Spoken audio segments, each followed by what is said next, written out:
যেতে পারে নাই। আজকে সেই নেত্রী বাংলাদেশে আসছে। এর অর্থ আমরা বুঝাইতে চাই যে বিগত দিনের মতো শেখ হাসিনা ফ্যাসিস্ট সরকার এই দেশের মানুষকে রেখে সে চলে গিয়েছিল পালে বিদেশে, কিন্তু আমার নেত্রী খালেদা জিয়া তখন বলেছিল আমার বিদেশে কোনো বন্ধু নাই, বাংলাদেশে আমার জন্ম, বাংলাদেশে আমার মৃত্যু।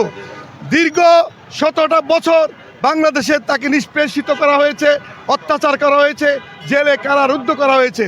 তিনি এই 5ই আগস্টের পরে, এই ফ্যাসিস্ট মুক্ত হওয়ার পরে বিদেশে তিনি চিকিৎসার জন্য যুক্তরাষ্ট্রে গিয়েছিলেন, আপনারা জানেন।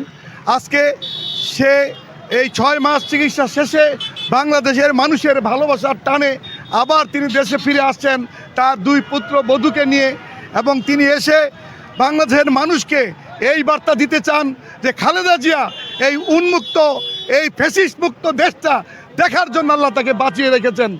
তিনি আগামী দিনে তার স্বপ্ন এই দেশটা ফ্যাসিস্ট মুক্ত হবে, এই দেশের মানুষ স্বাধীনভাবে কথা বলতে পারবে, এই দেশের মানুষের জীবন মান উন্নত হবে এবং এই দেশটা স্বৈরাচার মুক্ত হবে। এটাই হলো খালেদা জিয়ার স্বপ্ন। আমরা এটাই প্রত্যাশা করি খালেদা জিয়া আসার পরে নিশ্চয়ই আগামী দিনের বাংলাদেশের যিনি স্বপ্ননায়ক তারেক রহমান, তিনি বাংলাদেশে আসবেন অচিরেই।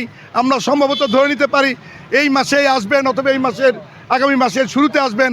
তিনি আসলেই অসমাপ্ত দেশনেত্রী খালেদা জিয়ার স্বপ্ন তারেক রহমান বাংলাদেশের 18 কোটি মানুষকে নিয়ে তিনি এই স্বপ্ন পূরণ করবেন বলে আমি মনে করি।